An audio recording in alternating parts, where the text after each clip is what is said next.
you're now the largest town hall meeting I've ever had.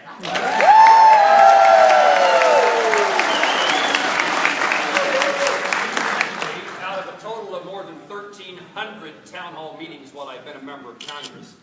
The irony is, the next largest town hall meeting was when Obamacare passed, and the other folks, I don't know whether that's true, folks came to tell me how bad Obamacare was. So, large crowd then, large crowd today. Oh, come on.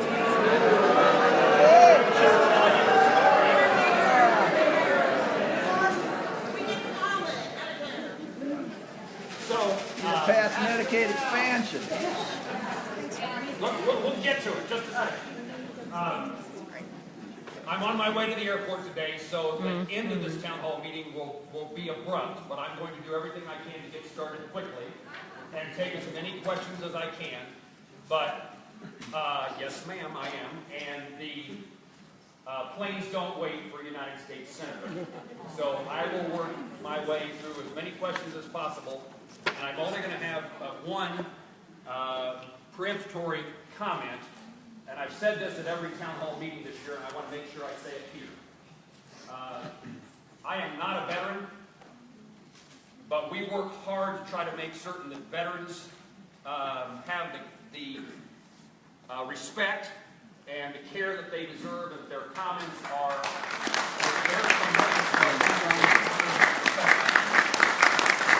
Here's the reason I raised this topic here. Again, I'm not a veteran. I grew up and graduated from Plainville High School in northwest Kansas in 1972. The Vietnam War was coming to an end in 1972, so I grew up with Vietnam in the back of my life. And one of the things that I took from that experience, along with other things, is that the way that we treated our servicemen and women upon their return was wrong. And so we want to do everything to make certain that not today. And lots of commitments were made to those who served our country, and not all of them are being kept. And what I would ask you is, if you are a veteran who is, or you know a veteran, who is struggling to get the care or treatment that they need, please let me or my staff know so we can go to bat for them. How about the rest of us? Yes, ma'am.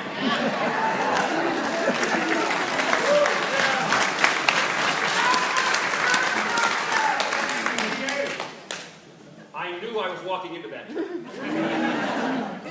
But many... Why is that a trap? I'm finished. I knew I was walking into that conversation. The VA is a bureaucratic place, and there are many who slip through the cracks, particularly when it relates to mental health. And we have 20 veterans who commit suicide a day, and we ought to be doing more to prevent, care, and treat those folks. How about you fund suicide? Please make certain that we know. I serve on the Veterans Committee.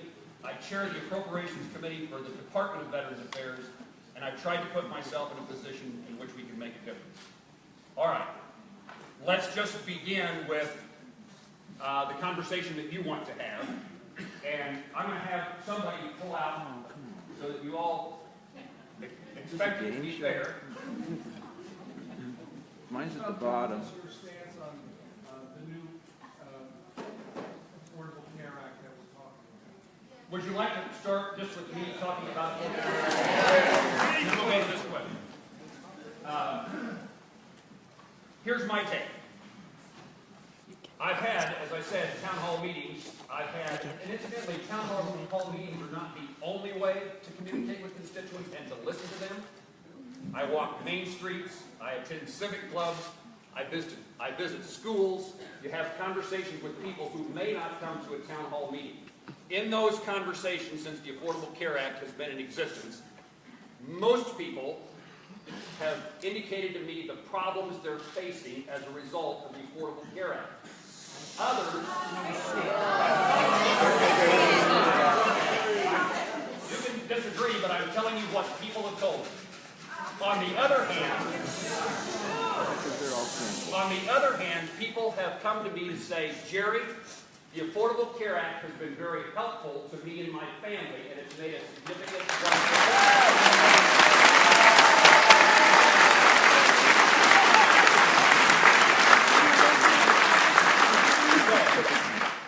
My answer to those people has always been, I'm glad the Affordable Care Act worked for you and your family.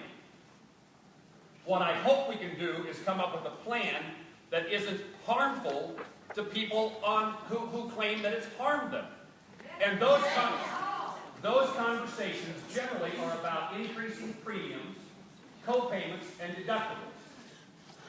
So, is there a way that we can develop a health care plan that satisfies people generally with a pre-existing condition? That's been the normal kind of conversation about where Affordable Care Act has made a difference. Get rid of the insurance companies then. So why did you ask to repeal it? And I've always said repeal and replace or improve, whatever the word is. Chair Bear, So, I'm here to let you know. is health care a right or a privilege? Can I finish this part of the conversation? Yes or no? So, we are trying to see if we can come up with a plan that takes care of people, particularly with pre-existing conditions, but other issues as well, without also the side that is harmful to people because of cost and expense, doctors, and keeping the insurance policy that they want. I don't know whether that's possible, but I think it's the desirable goal. Medicare for all. Is health care a right or a privilege, Jerry? Here's what I said. I would not have voted for the House passed plan.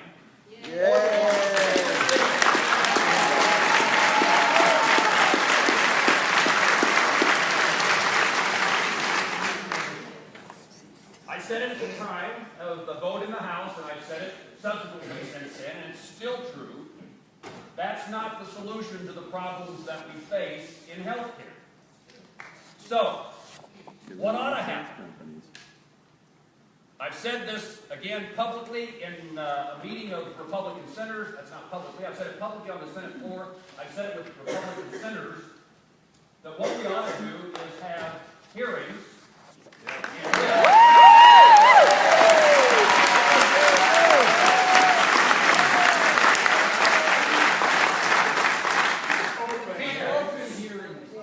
Open hearings. People then can come, experts and others, and tell us how to improve or fix the Affordable Care Act.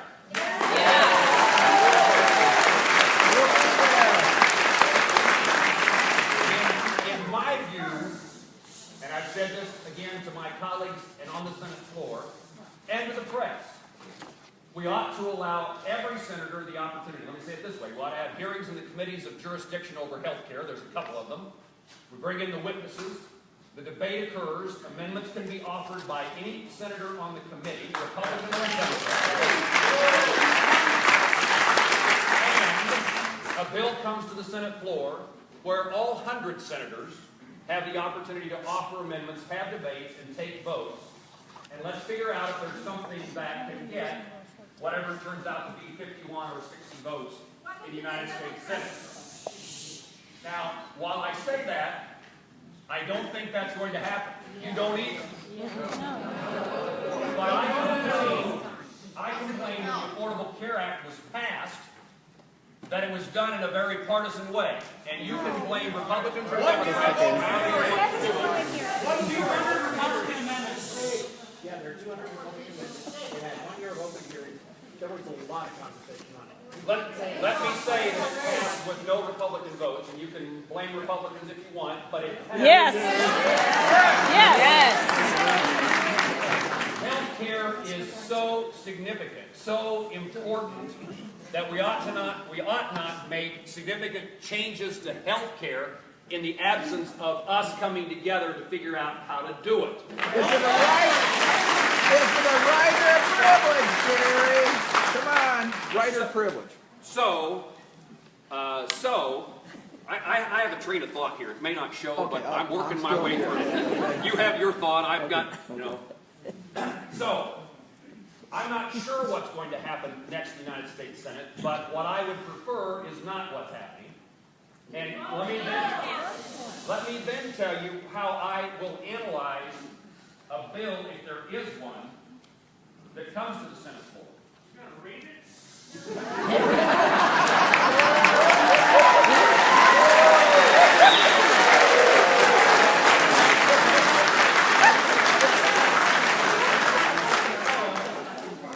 I think there's actually three things, actually four things, that are important to me as I analyze, seek input as I'm doing today, but seek input from Kansans just generally, pay some attention to the experts. One of the things, let me do it in this order. First of all, I think it's important for us to make certain that pre-existing condition is cared for as well as best as we can in a way that makes certain that people who have a pre-existing condition can find health care, continue to have health care insurance, and afford it.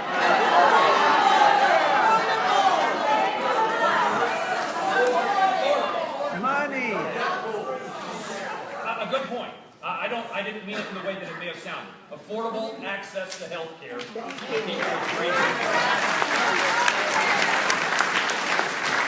guys are going to make me choose my words very carefully. So, words do matter. So that's what the initial goal is to make sure that there is access to affordable health care for people with a pre-existing condition. Too many people are locked into their jobs, can't change jobs because if they do, they may not have insurance. Too many people, even with people without a job, need health care insurance as well, need health care covering affordable health care. And so, in Johnson or Wyandotte County come 2018, no provider. I'm well aware of Because that. Congress hasn't funded the existing law that works. So, is it a right or a privilege, Jerry? The bottom question. Front and center for me is examination of the issue of pre-existing condition. Number two is what does it do to healthcare providers? How do we make certain that insurance is something that continues to exist, that there are options for insurance to be purchased? I'm a rural guy, but how do we make certain our hospital doors remain open? Physicians in our communities, pharmacy on Main Street. How do we make certain that we don't create a healthcare system that while it may be affordable, it may not be accessible? So if you live in my hometown and there's no doctor, there's no hospital, whatever it costs is important, but it doesn't give you access to health care because we are putting providers out of business. Because you didn't expand Medicaid in I Kansas. just completed a visit to all 127 hospitals in Kansas. The conversation was, what about the Affordable Care Act? What has it done? How's it been helpful? And what do you think about what is happening with what the House has passed? So one of the things that, maybe this is just me as a rural guy, but I visited every hospital in Johnson County as well, trying to make certain that I know how health care is delivered in places across our state. And again, I'll get the signs that disagree with me, but I'm just telling you what I've been told. Every hospital has bigger bad debt expense today than they did before the Affordable Care Act. And you can put some of this into... Why did they keep expanding? Expand Medicaid.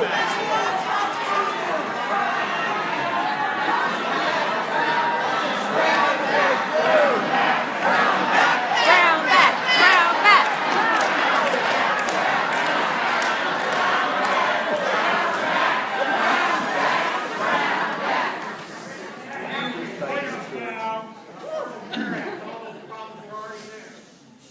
So, the bad debt expense, while you can make the case that Medicaid expansion is an important issue, it's also the fact that people who used to have $200 co-payments now have $2,500 co-payments, and they can't come up with the money to pay the $25 a month to get their bill paid. So It's still the insurance companies. So, a second component of the way I look at it is, how do we make certain that healthcare providers, I'll speed up, I'm sorry, healthcare providers have the ability to keep their doors open, provide healthcare to Kansans, and that we have a viable insurance market so that what you told me earlier about losing, I think it's 100,000 in the Kansas City area will lose their Blue Cross and Blue Shield coverage. That doesn't happen again. The third one, I'll do this very quickly because you're antsy. But the third one is trying to make sure that we create an environment in which there is job opportunities and that our healthcare costs don't keep people from getting a job or don't keep businesses from offering jobs. And so, Universal health care. A system that is so expensive that we damage the economy, and what we all need for improved health care is a growing economy with more people working and higher incomes. The fourth one, and it's really not fourth, but it's become clear to me in the last several months, is the issue of Medicaid.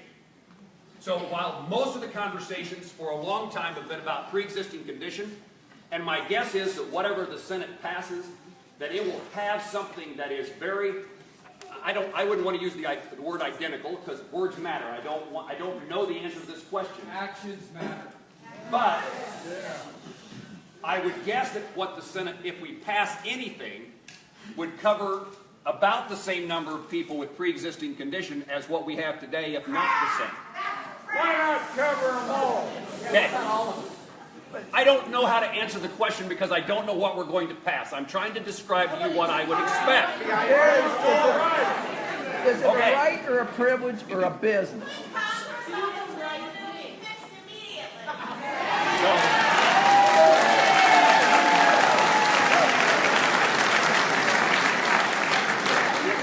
You're egging me on. Incidentally, I'm under the Affordable Care Act and I buy my insurance through the exchange as required by the law. Yay! You can afford it for my tax money.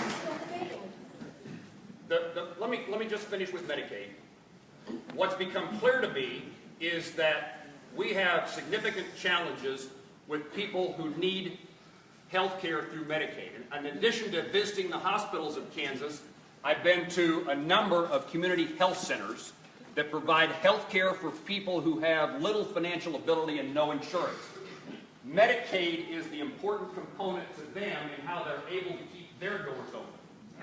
So, in addition to that, I visited a number of disability providers, people who provide services to people with disabilities, and they, particularly if you are in a waivered plan, in other words, Kansas has gotten a waiver to provide services for those with disabilities, this is a very damaging circumstance trying to care for people in that setting.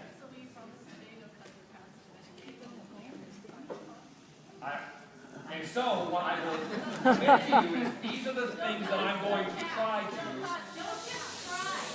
I'll take the word try out. These are the things that I'm going to pay attention to as we sort my way through whether this is a bill that improves the situation or doesn't improve the situation.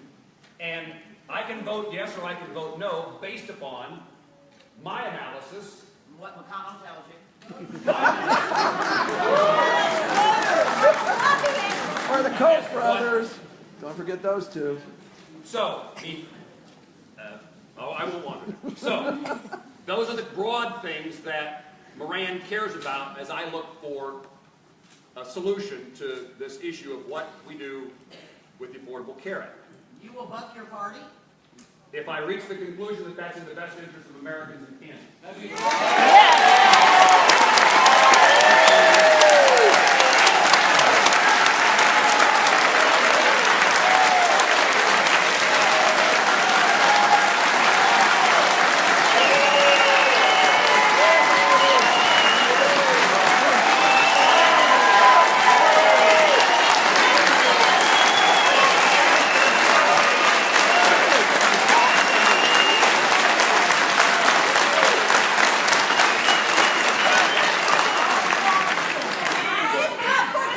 But is it a right or a privilege, Jerry? The bottom question.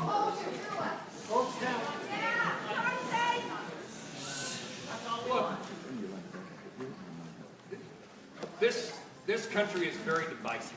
I mean, things are very divisive in this country. People are split on so many things. We've got to do things that... Special investigation. All right, I'll move on from this topic. The issue of, is it a right? Or think, a privilege. Or Don't privilege. forget that one. Or a business. I'll add an extra. Well, I think there is, you were all very polite and kind in your applause, so get ready to say the other thing now. Here we go. I think that health care is a moral obligation for us as a country and a society to make certain that all people have access to affordable health care. Universal coverage. Universal coverage.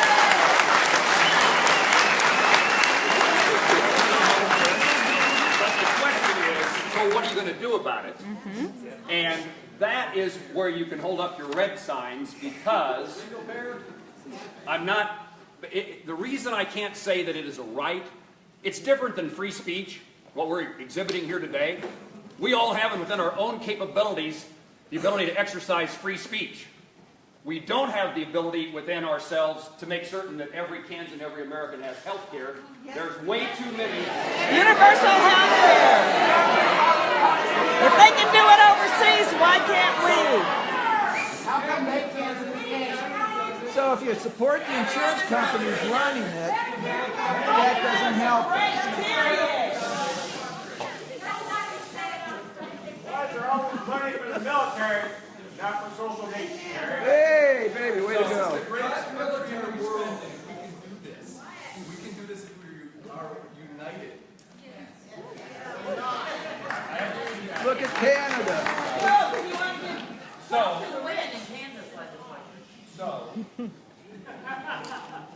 Medicare expansion, which is what many of you are promoting,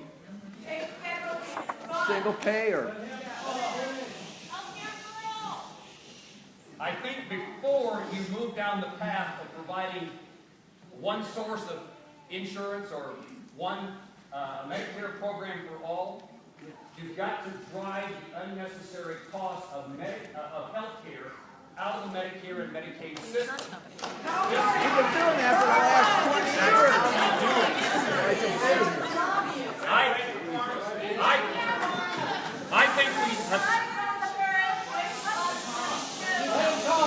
Before you go down the path of Medicare for all and transfer an expensive system to Medicare, work on fixing why health care, the underlying thing, costs more money, costs too much money. Pharmaceuticals. And some of you have shouted pharma, and for example, we ought to deal with the drug companies.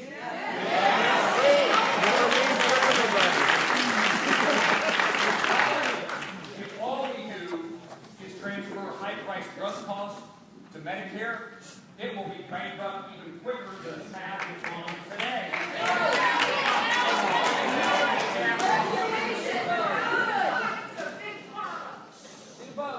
So, there's a number of other things. You know, long before President Obama was president, there was a Moran 10-point plan on making health care more affordable that none of you ever heard of. But And that was by Teddy Kennedy. we gave the effort, we made the effort to try to figure out what are the things you can do to get rid of the unnecessary cost associated with seeing a doctor or being admitted to a hospital. And I can't yet, again, I've spoken about this on the Senate floor and rose in the Republican caucus to say we're spending time on trying to figure out who pays what, as compared to why does it cost so much money in the first place, and if you could reduce or slow the escalating costs of health care, you would benefit everyone. And so, let me say the final, I don't know, this certainly won't be the final thing, but let me say this then. The John Oliver Show. You know, there are those, and I've heard them say to me and my colleagues, I've read it in the press, that people who are angry, have angst, concern about health care and the repeal of the Affordable Care Act, people have said that's just a bunch of people who are partisan who are trying to score political points. Pass a bipartisan bill. So, my take, based upon conversations I've had, is this is a very personal issue for many, many kids.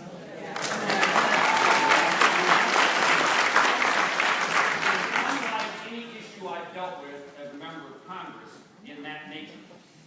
Some things are much more policy, I don't know what the right word is, sorry, words matter. Some things are more technical or whatever. But the conversations I have with people are generally people, or often, we say it that way, people that I know. And as they start their conversation, it's my kids' teachers. It's people I go to church with. And as they start the conversation, tears will start streaming down their cheeks because this matters so much to them, to their husband or their spouse, to their kids. To people with pre-existing condition in their family who've seen there is some hope to providing health care for their loved ones. This is not just a partisan rant by people who want to oppose one political party or another. So,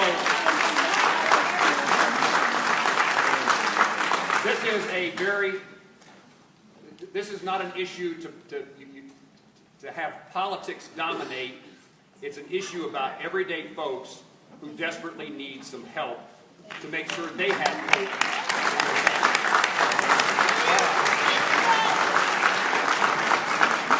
Committee hearings, Jerry. Promise us that you will not vote for a bill without open hearings. Yes. Yes. Do more than a statement.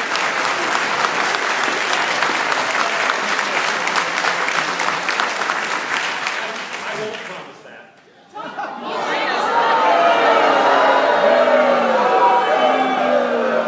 It's all talk till you get to vote. Why not, Jerry? What's wrong with open hearings? Not a darn thing. I think we should have them. Your constituents deserve open hearings. Walk the walk, Jerry. The goal here is to come up with a plan that actually improves the situation. That's what Without open hearings, that's what an open hearing does. To help accomplish that, but in the absence of hearings, maybe it will happen anyway. No, sure. Not a slow chance. Cop out.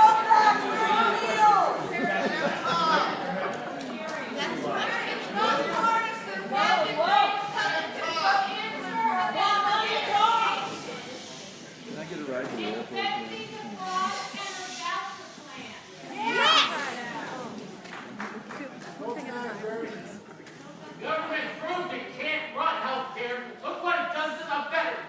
You want to do that to all of us.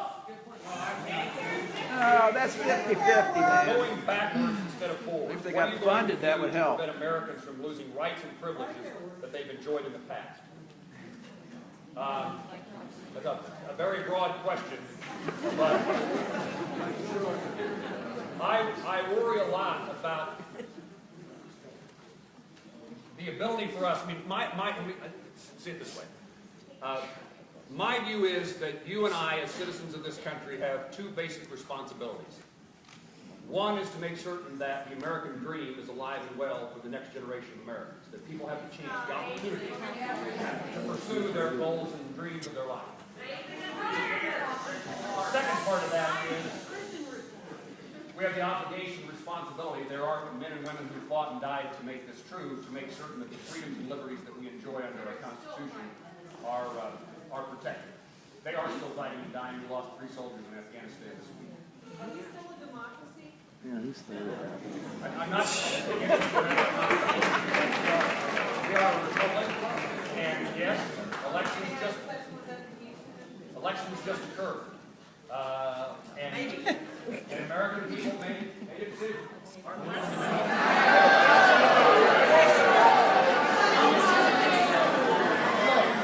If you want democracy to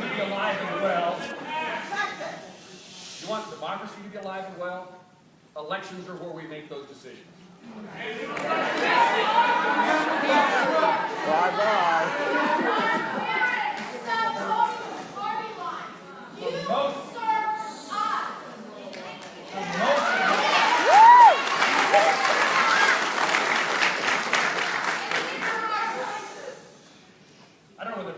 harder to talk about Russia. Just Putin. Let me say about this democracy thing, you all need to know that for most of my time as a first-term senator, I heard from Kansans whose question was, why haven't you impeached President Obama? For what? Because he was black?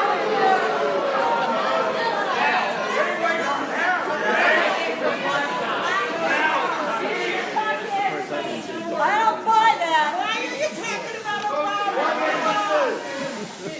Talk about Trump.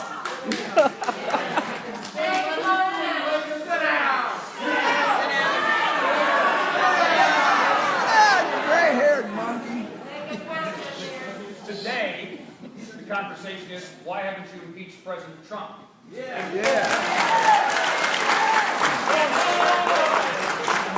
This is the American people.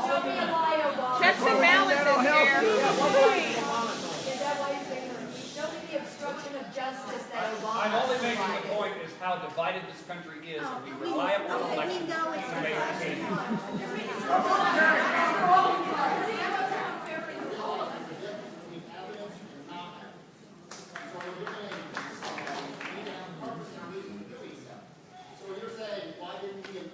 I didn't say that. I said Kansas asked that.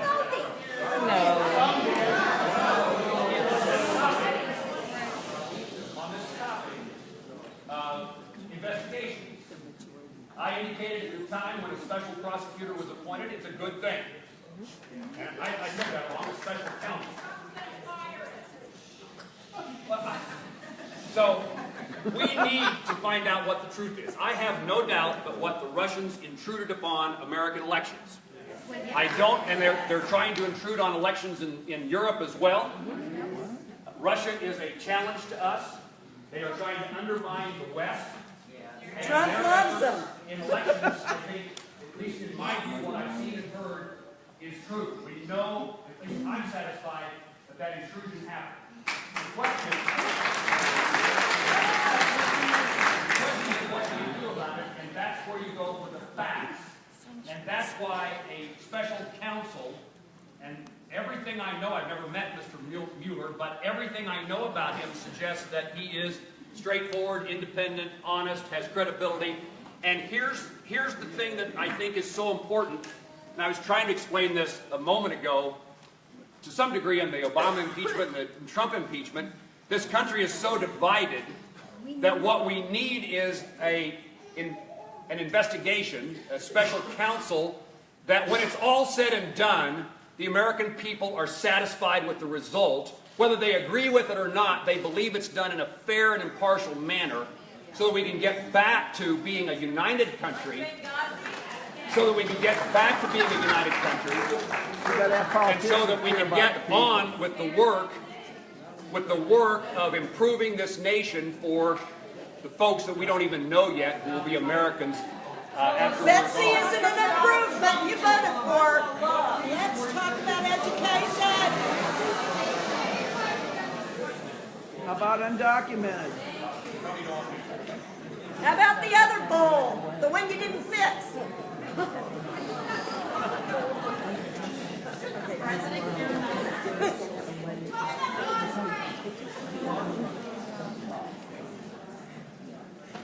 Yeah, but there's slaves. Discuss the word Breitbart and somebody's lobbyist. That's really right. I don't know.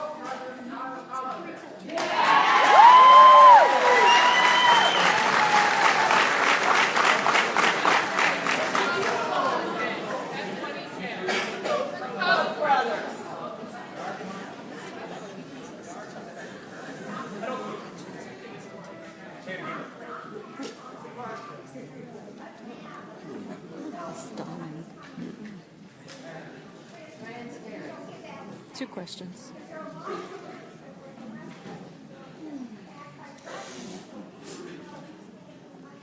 What's the question? We can't hear the questions. The comment was get rid of PACs, but the comment was also that the Russians are contributing to PACs, and I have no factual basis to agree or disagree with that. We have the Federal Elections Commission that monitors. Not so well. The challenge here on this issue of financial contributions, and incidentally, I mean, I receive contributions from Kansans and from political action committees. Yeah, we know. And so I recognize that if that's the conversation that we're going to have, then we won't reach any kind of conclusion. My effort to overcome any kind of influence that somebody who contributes to my campaign is to do what I'm doing here today, to come home from Washington, D.C. every weekend.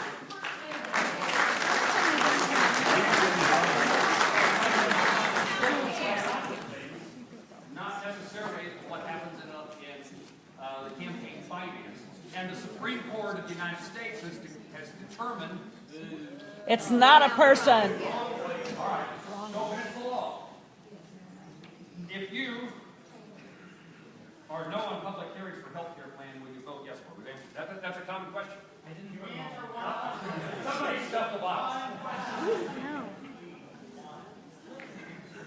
How does the Senate leadership intend to implement job-creating plans like infrastructure spending for such a disorganized and unpopular White House?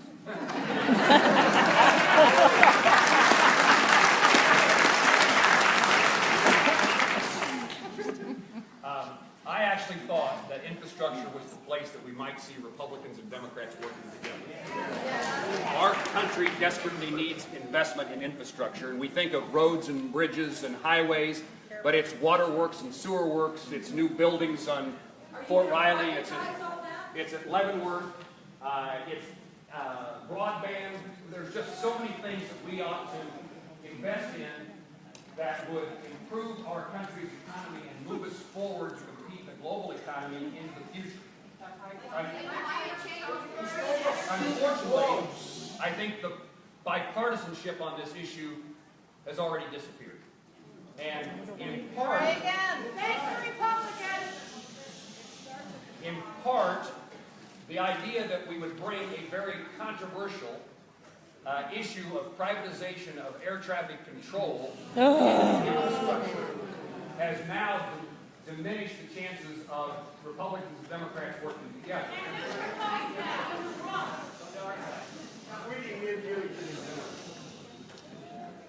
I oppose privatization of air traffic control.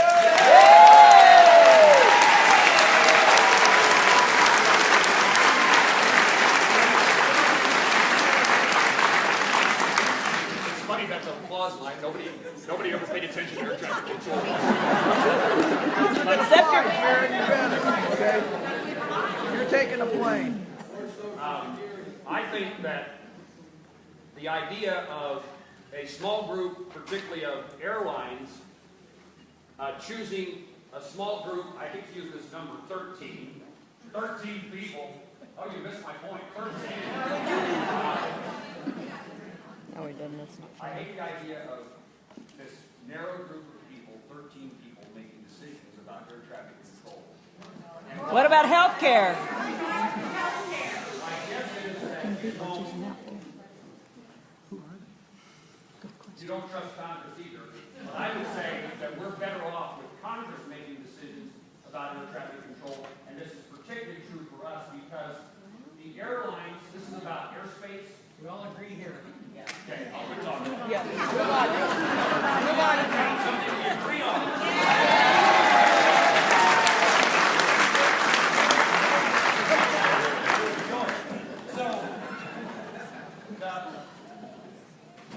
Can we talk education? Airspace issues will be decided by a narrow group of people who are more interested in big airports and air traffic control there than they will ever care about KCI or Mid-Continent Air Eisenhower in Wichita, little old Garden City, or Manhattan across Kansas. So, to go back to this question, I think we had a chance at infrastructure. I don't think that's the case, and I think it's a sad thing. And incidentally, while I indicated I would be supportive of infrastructure in all that way, I also believe that it has to be paid for. and can't be simply added to the national debt. And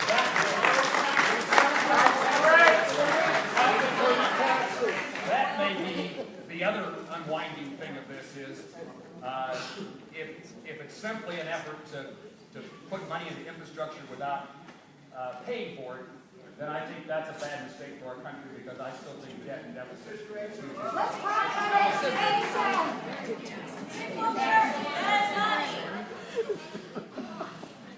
Why hold this meeting when people need to get to work?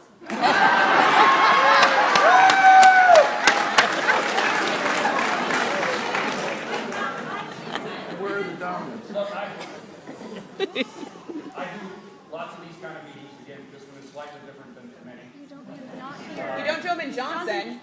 You gave us an hour. I do them in Johnson and Wyandotte. So, the flight to catch is you need to help me because I'll let these people stall this out. Yeah. Now I forgot the train of thought, sorry. So, this meeting is at 7:30, so I can catch a flight. This meeting is at 7:30, so we have a discussion like this, particularly on health care, in case a vote comes up in the United States Senate before the end of the month. I can't plan my schedule very well. The Senate now is scheduled to meet 5 days a week, Monday through Friday, instead of 4 days a week, and I never know whether I am there on a Friday until Thursday afternoon. And then you all would have concerns. You wouldn't complain, but you'd have concerns that I didn't give enough time. We figured out that this would...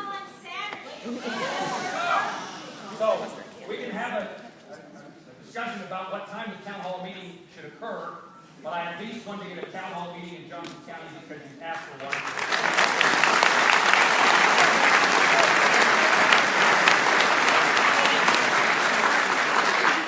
What about education?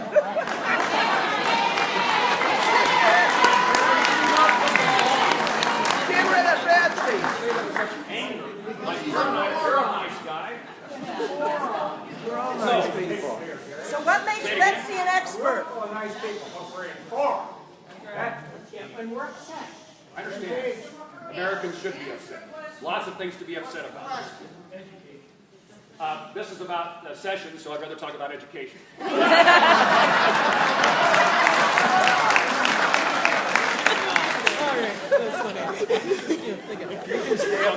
you, and I regret my vote. I'm sorry.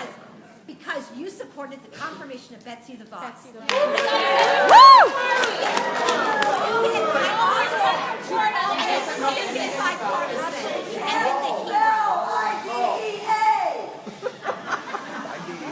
Why did you go?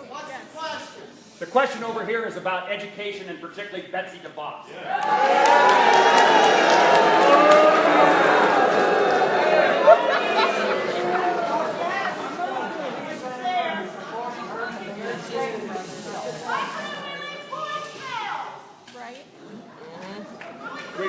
Called you every day.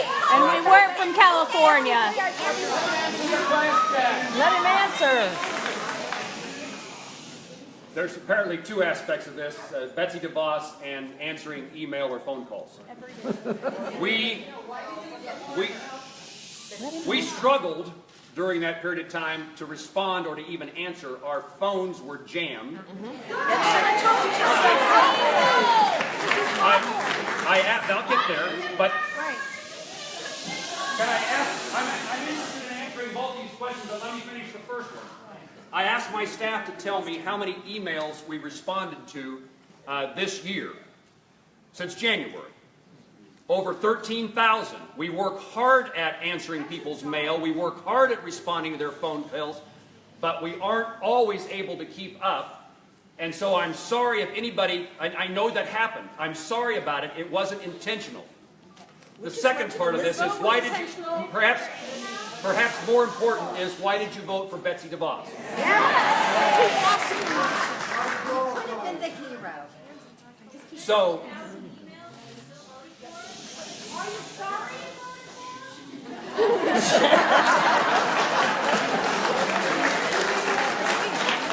so she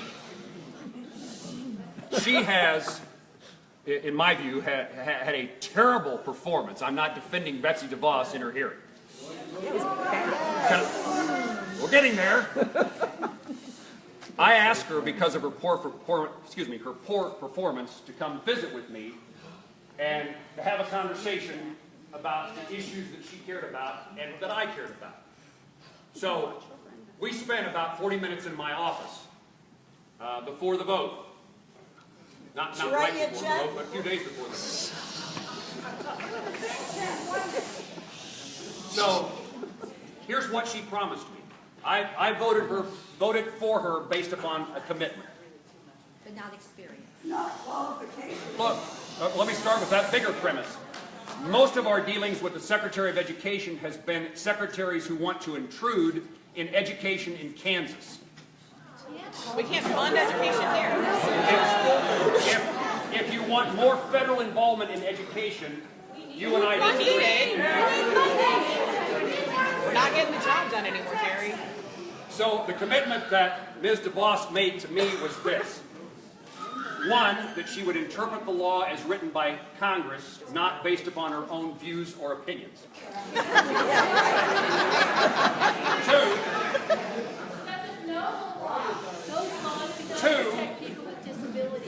Two, will you not force your view on things such as school vouchers on Kansans if we don't want them? And I explained to her that in my part of Kansas, I shouldn't do it that way, I represent all of the states. Yeah, you do. Yeah. So in small schools across Kansas, if we lose a half a dozen kids from our public schools, we lose our public schools. And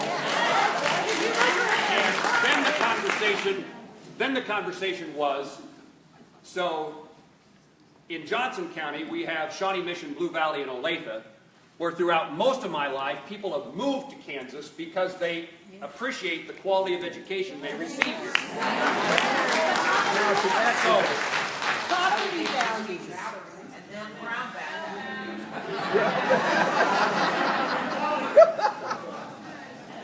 So, would you promise me, would you commit to me, Madam Secretary, Ms. DeVos, would you commit to me that you will do nothing to support federally mandated vouchers on places, local boards of education, or states that don't want vouchers?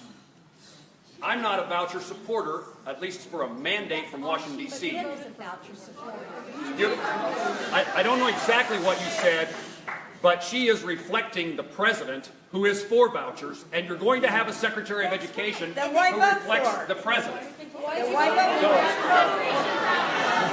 Checks and balances, Jerry. That plane's gonna feel so So, good. the second commitment she made was, I will not force Kansas or any other state to do things they don't want to do related to vouchers. How do you ensure that? The third part was, will you work with me to fully fund IDEA? What's that? She performed poorly, not in my office, but in the committee, and she knew exactly what IDEA was. Well, thank you. So, I serve on the Appropriations Subcommittee that funds the U.S. Department of Education. Secretary DeVos was just in front of our committee this past week. I asked her, I asked her to commit to me the same things that I just described to you. And in fact, got her to commit that any money that the administration in their budget wants to take out of Title I will not go to vouchers, that we're not affecting Title I funding by transferring it to private schools. But they cut $9.2 That's right. billion from federal education funding and then put $1.4 billion into school choice. But it takes...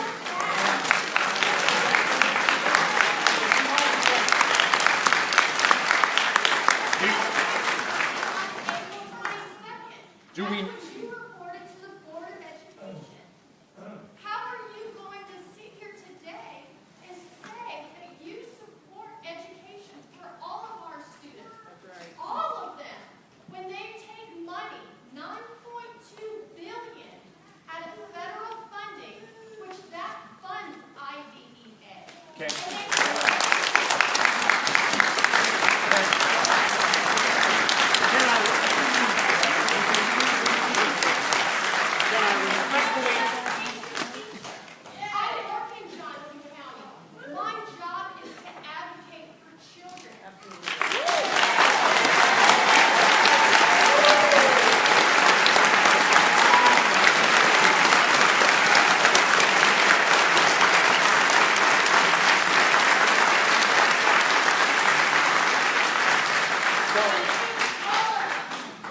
Can I? Senate, Fed, and LCD.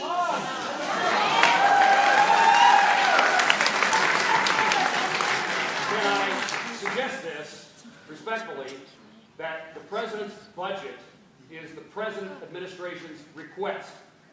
Congress is not, the Senate at least, will not do. And so the things that you described, taking whatever the number was, $1.7 billion out of... 1.4. Just like you're gonna check off the health care without looking at it. They're not gonna So- take it? You will not party line, apparently, and Pence will come in and finish it off. It will take... Please give us something that makes us believe otherwise. It will take 60 votes in the United States Senate to prove that funding level, or to bring vouchers into the education system. There are not 60 votes to do this.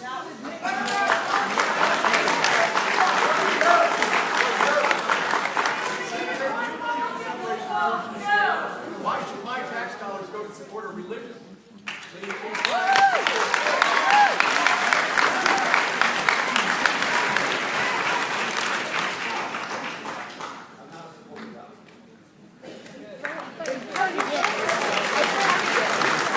Then vote like it. What about sessions? Boy, we need other sessions. I hope that at the moment, as I understand, Attorney General Sessions is hearing before the Intelligence Committee in closed session. I hope, again, part of this is just the American people have to have faith or trust.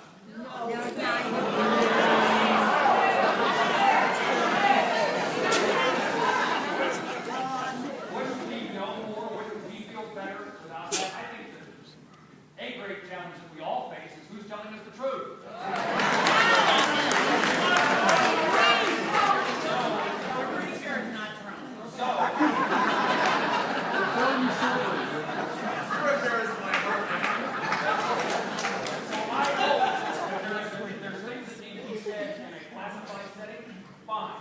But I hope that the hearing generally is in public session so that we all can get an understanding of people.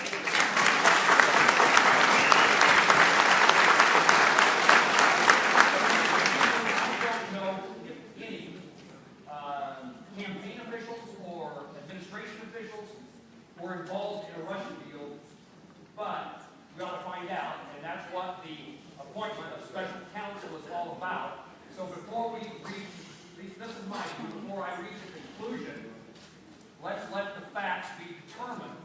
That's what Kansas Americans generally believe. So let's figure out what the facts are, but if we can do it in a way that it has credibility, maybe when I'm in front of you at another town hall meeting, you won't be here because it was okay, it was satisfactory with you because you saw it happen the way it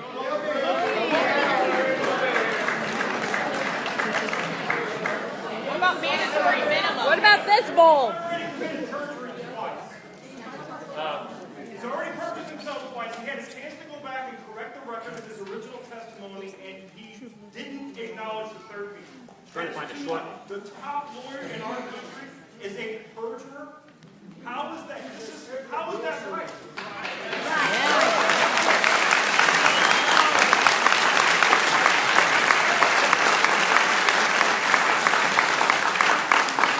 Also, he's super racist. The truth is foundational. The truth is foundational to us as human beings. It's foundational to our nation, and each of us, public official or otherwise, must always endeavor to tell the truth.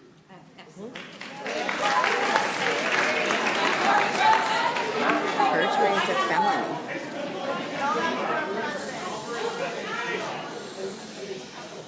You know, I know that you want me to account for my own votes and behavior.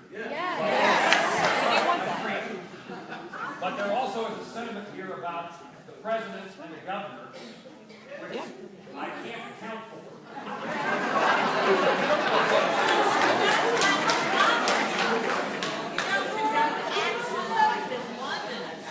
Are you happy with your vote for the Attorney General? Or would you go back and rescind it if you could? I know Judge Sessions, and I would not do so if know enough.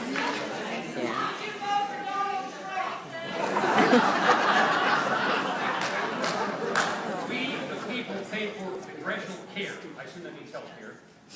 Shouldn't you pay for ours? I think we've generally had this conversation. Move on, another question. Out of war? Yes.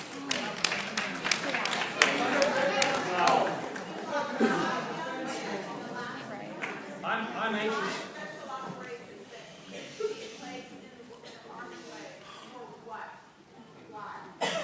I'm anxious for our involvement in Afghanistan to come to an end, and I'm anxious for our involvement in Iraq to come to an end. I think we've engaged. I don't think. Let me say it this way. I do not believe that the United States is the fix of the world. Even if we believe that we have that responsibility or role, in so many instances we don't have the ability to accomplish it anyway. So you can have noble intentions of trying to make the world a safer place or change the nature of the country, provide freedom and liberty to other people, but you have to be able to accomplish it or we end up. I opposed any effort in Libya. This is a different administration. We ended up dealing with Libya, but in my view, it was such a quagmire. And now, incidentally, the Russians are in Libya. Incidentally, the Russians are now in Afghanistan.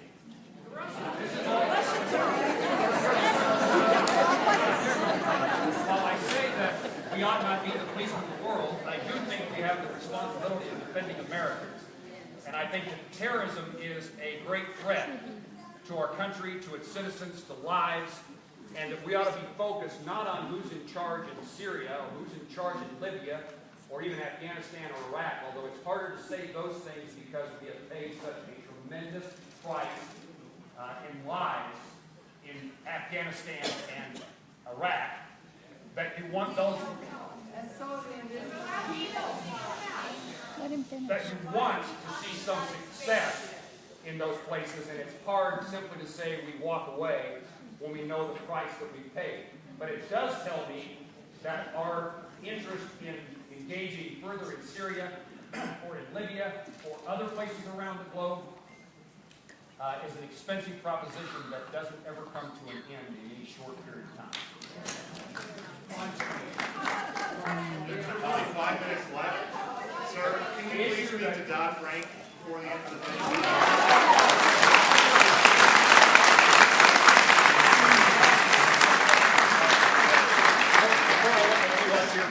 Two 10 quick answers.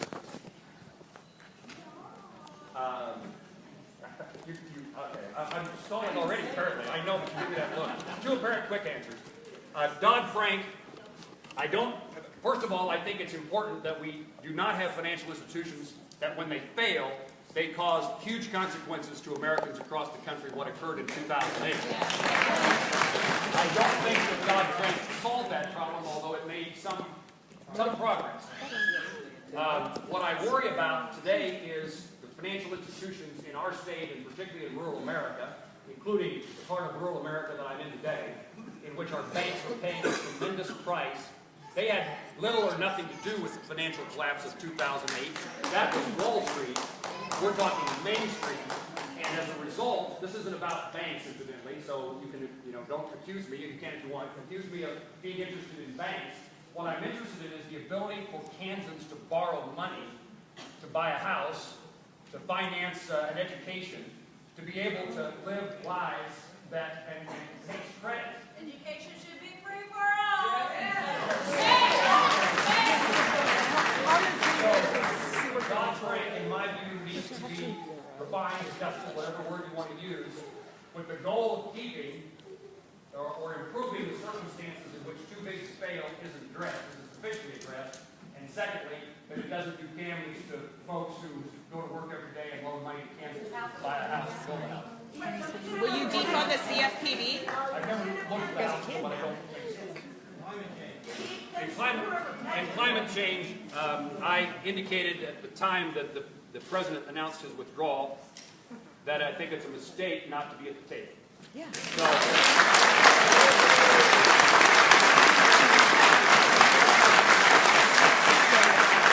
I think it's important on how this issue of climate is addressed.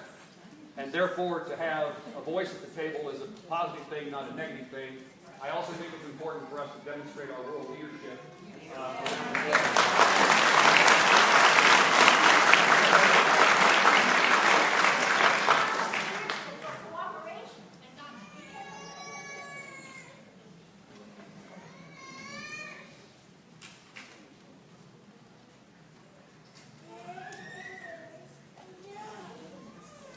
This is about women's health.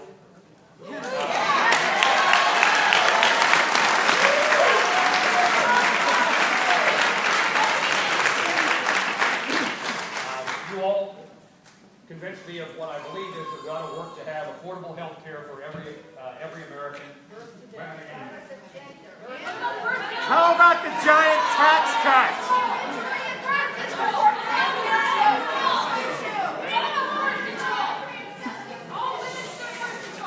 Just totally.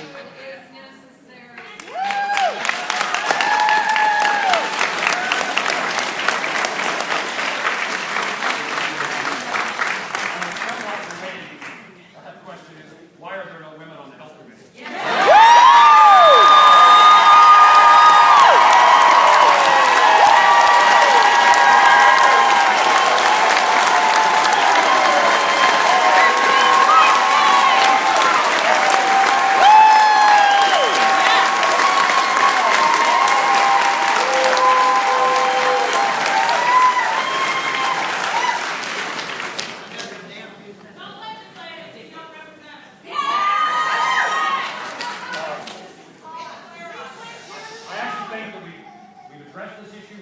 Every United States senator ought to be involved in the process of determining what the next health care plan is. How?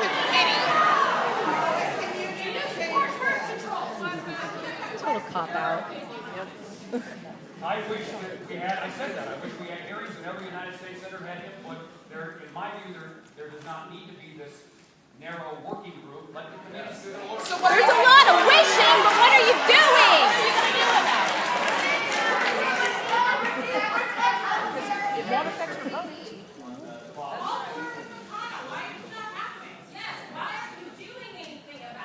They need 50 votes. You can force a hearing by denying your vote. Yep.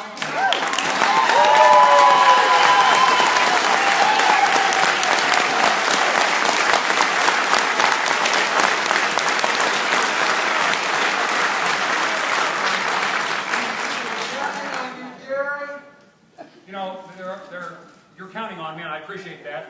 Yes.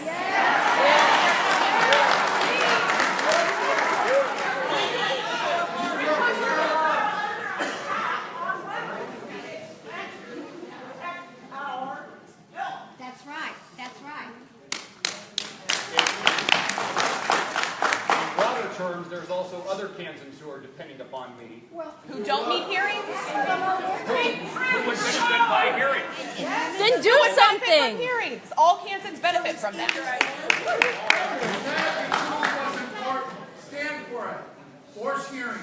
Speak truth to power. Jerry, lest you leave for your plane and I don't say out loud what I want to express that never gets said enough, is that we appreciate this meeting. And I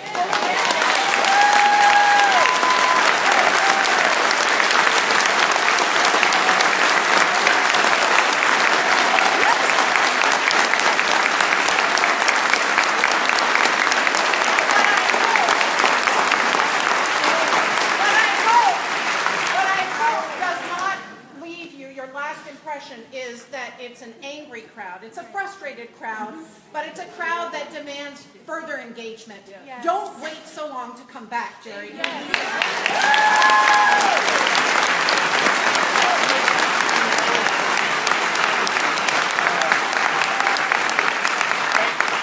Thank you for saying that. I checked my nervousness this morning as I came in the room to see how it's still pretty steady. I'm of the view that elected officials ought to be, subjected sounds like such a hard word, but ought not be fearful of conversations with candidates. And my hope has always been, if I treat you with respect, even in disagreement, you'll treat me in respect. And almost without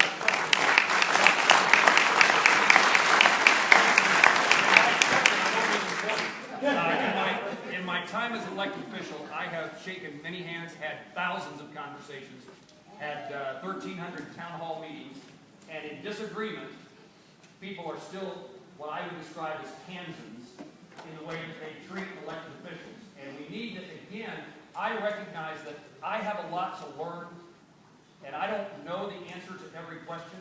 And I think it's important for me, even when I think I know what's right, to test it with folks through conversations across our state. Well, you can read. Am I going to leave? Leave. Leave. You can read.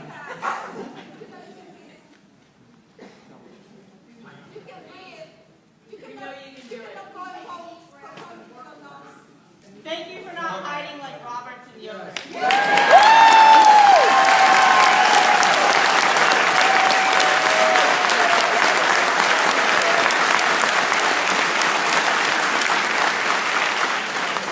Let me then repay the compliment. Where's Yoder? Let me repay the compliment, which is thank you all for caring so much about our country, your families, our communities. I worry when in times in which people disagree with me, I think that's actually more refreshing than people who have no opinion or have given up on the future of our nation, and so they're ambivalent or uninterested. So when it's, we all like to be with people who agree with us. It's much easier to be surrounded by people who pat you on the back than people who shake their finger. But that's not the job I have. It's not the job I have, and it's important for me to test ideas, how I think about things, and bounce them off of folks who have potentially a different opinion. Look, I got interested in politics as a kid. There's nothing in my background that would ever suggest I would grow up to be a member of the United States Senate, except I'm a citizen of the United States. It creates opportunities. And I was a kid in my small town high school class of 71 kids, and I loved politics. I paid attention. I read history and biography. My parents had never been to college. I'm a first-generation college graduate, and only because I saw a basketball game once. And so I've been given great opportunities. Incidentally, I had very good parents who encouraged me, but I had teachers who found it that they could rise up. They could help. Public school. I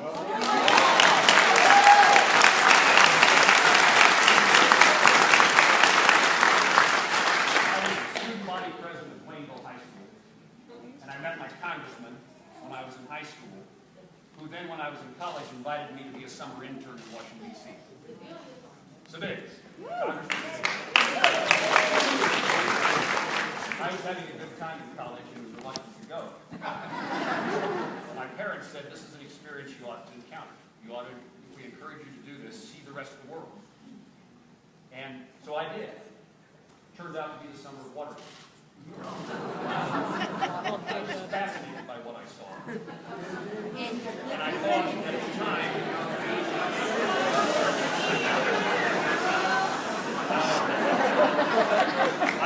time, that maybe someday I'd have the chance to represent Kansas in the House of Representatives like Congressman Senator, and maybe I'd do things differently than what I saw in my summer of Watergate. And by the grace of God, the kindness of Kansans, I've been given that. But the point I would make is not about me. It's about the need for us to figure out how we work together to make things better. I no longer like politics. And it may surprise you. I don't watch the news anymore.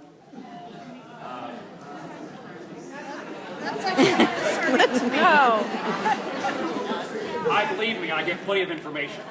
And I try to get it. When I grew up, it was CBS Evening News with Walter Cronkite. Yes. And that's just the way it is.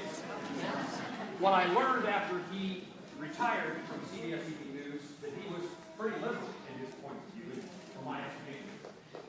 But I never knew that watching the broadcast. And I miss the days in which we're told straight on, and then we sort it out. Today, news has become their news and our news. It divides us, not Russian news. together. Social media has become a place where people can presumably want, in whatever form they want, and pulls it apart and brings it together. And what I hope is that we get back to the days in which there are things to fight about. You're interested in many instances of things we ought to make certain happen, and therefore it takes a fight. But the overriding motivation for public service ought to be, how can I help? And today, the conversation is much more about who's up, who's down, which political party is succeeding, which one's failing, what the polls show, what's going to happen in the next election. So different than what it was, at least what I thought as a kid, even in the days of Watergate, in which America was at the top as compared to political parties posturing to score points on the other. I no longer have any fascination by the scoring of points. You're very kind to me. I appreciate the chance to be with you. And while I came in the back door so that I could talk to people on the way in, I have to take the back door out so that American Airlines doesn't get it out.